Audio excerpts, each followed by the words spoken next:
आप सबको मेरे ओर से जय मसीह की। प्रभु के नाम की महिमा हो। बीते समय हम लोग लूका रचित सुसमाचार से कुछ दृष्टांत के बारे में, प्रभु का वचन के बारे में हम लोग मनन कर रहे हैं। तो आज हम लोग देखेंगे खोया हुआ पुत्र के बारे में देखेंगे। तो खोया हुआ पुत्र के बारे में अभी हम लोग देखेंगे, जो लूका रचित सुसमाचार 15 अध्याय में है। तो 15 अध्याय का 11 से लेकर 32 वचन तक है। तो अभी हम लोग देखेंगे। तो यहाँ पर हम देखते हैं कि एक व्यक्ति के पास 2 पुत्र हैं। 2 पुत्र हैं और 2 पुत्र में से छोटका ने अपने पिता से अपनी आधी संपत्ति को लेकर दूर देश में चला जाता है और वहां जाकर अपने संपत्ति को, जो अपने पिता के घर से लेकर गया था, अपने दोस्तों के साथ में मौज मस्ती करता है। और मौज मस्ती करने के साथ साथ पूरा जो संपत्ति ले गया था अपने पिता के घर से, वो सब के सब मौज मस्ती में खत्म कर दिया, उड़ा डाला। उसके पास खाने तक के एक भी रुपया नहीं बचा। जब अपने आप में आया तो वो सोचने लगा कि मेरे पिता के पास में बहुत से मजदूरों को खाने के लिए खाना है, रहने के लिए घर है, हम यहाँ भूखे मर रहा। इसके बाद हम देखते हैं कि उस जगह में अकाल पड़ा। अकाल के कारण उसका भोजन भी मिलना मुश्किल हो गया।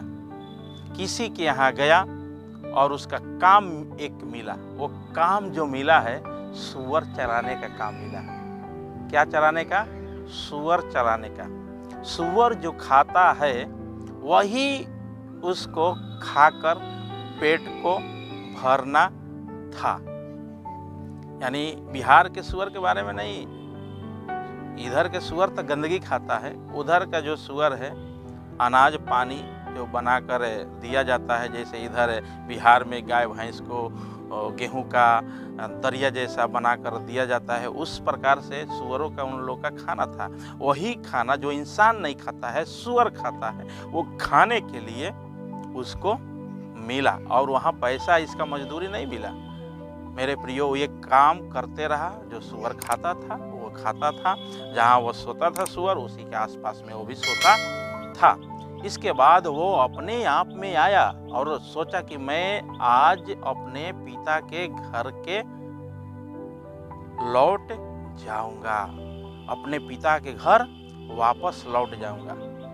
मेरे प्रियो, हम देखते हैं कि जब इसको समझ में आया कि मैंने ऐसा काम किया है, तो वो अपने पिता के घर वापस जाने के लिए निर्णय लिया और बोला, अपने मन में बोला, मैं पिता से कहूँगा कि मैं आपके दृष्टि में पापी हूँ और परमेश्वर के दृष्टि में भी पापी हूँ।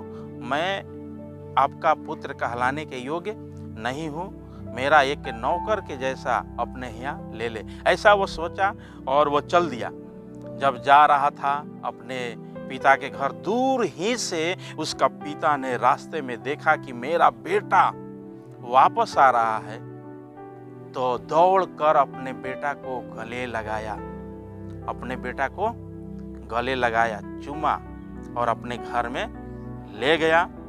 और ले जाकर अपने नौकरों को बोला, इसको ले जाओ, बाल कटाओ, इसको नहवाओ धुआओ, और बढ़िया से एक भोजन का व्यवस्था किया। और देखते हैं कि बाजा के साथ उसको स्वागत किया गया। और उस समय उसका बड़ा बेटा खेत से काम करके लौट आ रहा था अपने घर में। तो बड़ा बेटा ने पूछा, आज मेरे घर में क्या है, मेरे को तो समझ में नहीं आ रहा है। तो बड़ा बेटा ने नौकरों से पूछ दिया। तो नौकर ने जवाब दिया कि आपका छोटका जो भाई था ना, वो चला गया था ना, वो वापस आ गया है। इसलिए इस समय में ये आनंद आपका पिताजी मना रहे हैं कि आपका बेटा वापस, आपका भाई आ गया है, उनका बेटा वापस आ गया। इस कारण से तो हम देखते हैं कि मेरे प्रियो, बड़का बेटा ने रुस गया कि हम इतना दिन हम आपके साथ में रहा, एक के हमको बकरी का बच्चा भी नहीं दिया अपने मित्रों के साथ आनंद करने के लिए और खुशी मनाने के लिए, और ये जो आया तो बहुत धाम-धूम से इसके लिए भोजन का व्यवस्था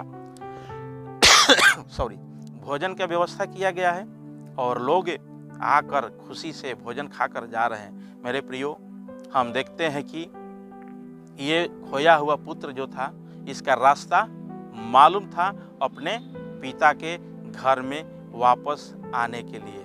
ऐसा इस संसार में बहुत से लोग हैं, उनको मालूम है कि मैं अपने पिता के घर में वापस जाऊं, मैं सच्चे ईश्वर के पास वापस जाऊं, जानबूझकर आना नहीं चाहते हैं। मेरे प्रियो, अपना नौकरी के कारण, अपने पैसों के कारण वो जानते हैं कि ये सच्चा ईश्वर है, फिर भी आना नहीं चाहते।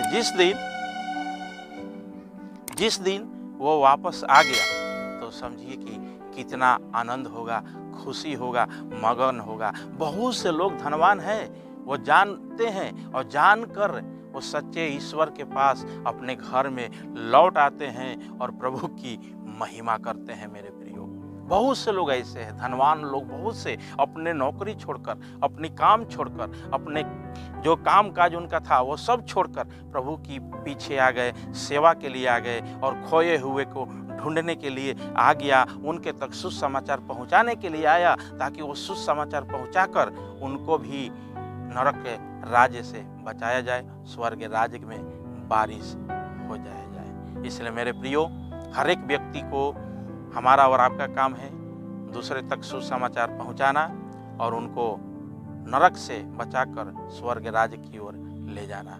प्रभु इस वचन से हम सबों को आशीष दे। आमीन।